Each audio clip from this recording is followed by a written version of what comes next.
Okay, welcome to another day of 30 days of handmade gifts. Today we're going to be working on a journal of sorts. It's just going to be a fun little journal. I was inspired to make this by something that I saw on YouTube. And I figured I would just try to make my own, and I'm very happy with how it turned out. So let's go ahead and get started right away. This is what I made. It's just a little journal, and well, I'll just go through it first and then I'll tell you how I made it.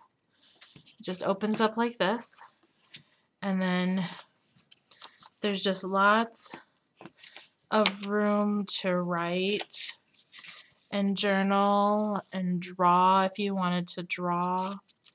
There's tons and tons of space in it, and it stays pretty small,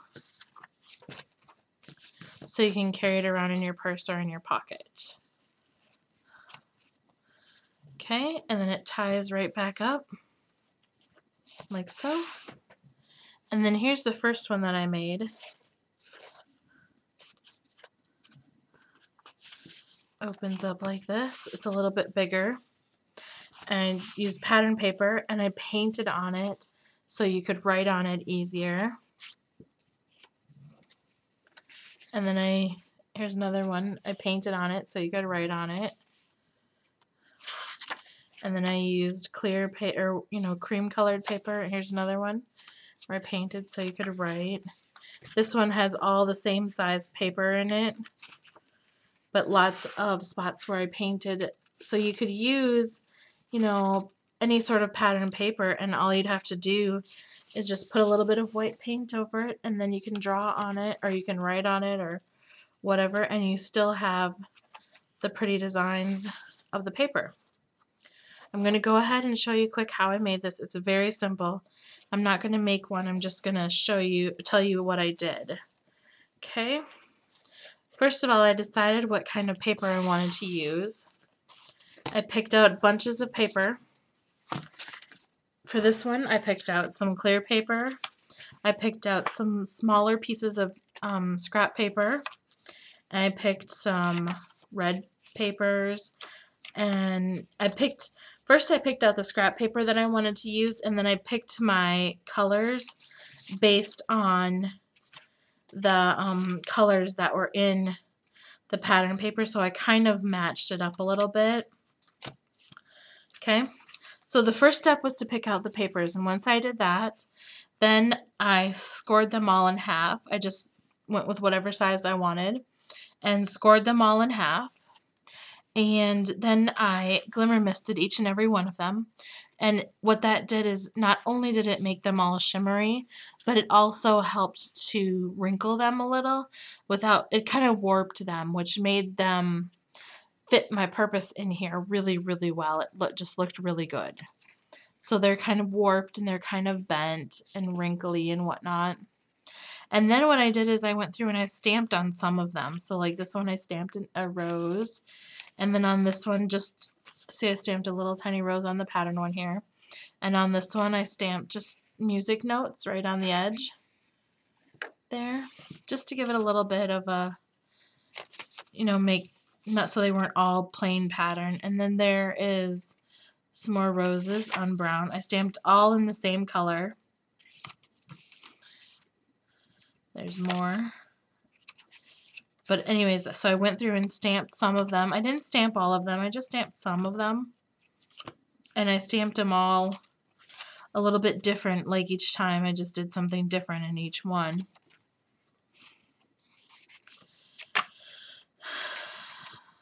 My favorite was this little rose stamp. But what I did glimmer mist every page, even these littler white ones. Okay? So anyways, after I did that, then folded them all in half. Then I put a few pieces together. Like this one has 1, 2, 3, 4, 5, 6 pages together, which makes a signature, okay? So I put them together, and I actually have 3 signatures in here. Okay? So I folded them together, And then I worked on this, which what this is Tim Holtz grunge paper. It worked really well for this because it's sturdy, but it's bendable, so it curved, but it's also protecting it really well. So I can just toss this in my purse and take it with me whenever I want to. Okay, so what I did is I cut this to the size of my paper, and then I added, you know, a little bit for the flap, so it could flap over like that. You don't need that part if you don't want to. You could just cut it to be the exact size so that, you know, it just goes like that if you wanted to, but I wanted a little flap. That's the part that was inspired by what I saw online. I liked the little flap. Okay, so then all I did is I took,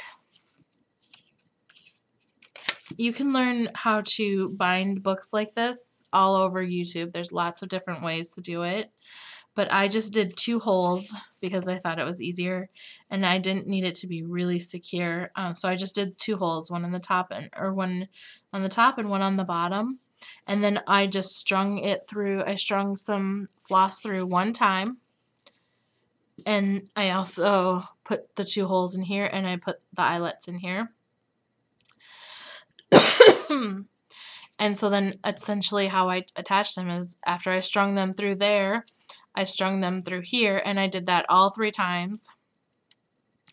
For each 3 signatures, I just strung them through the 6 pages of the book, of the pages, and then I strung them also through the grunge paper. And then I did it one more time on the last page, or on the last signature.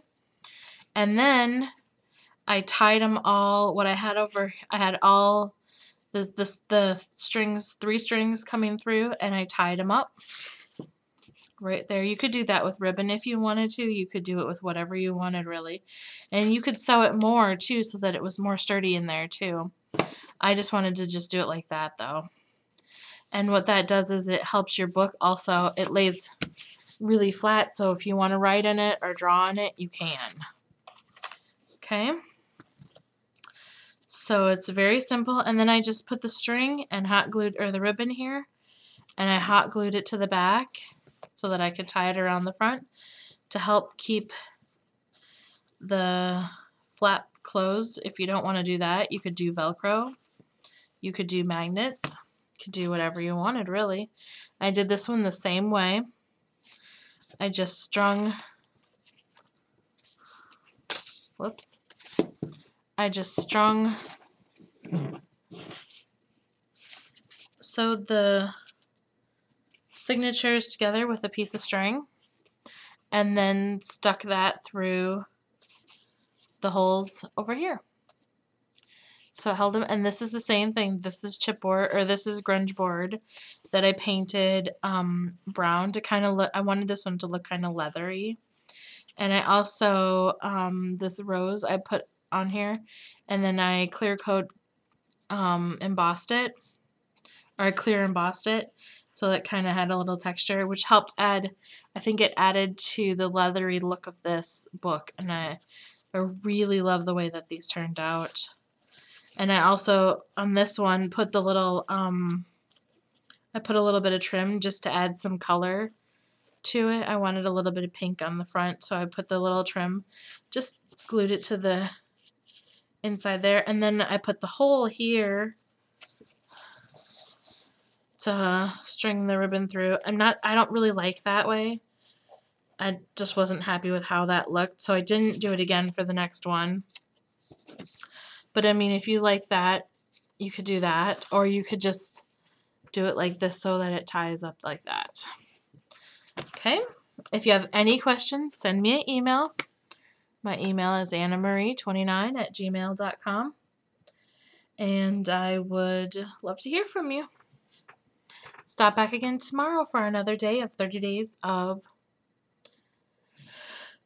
30 days of Christmas gifts, handmade Christmas gifts. I'll see you tomorrow.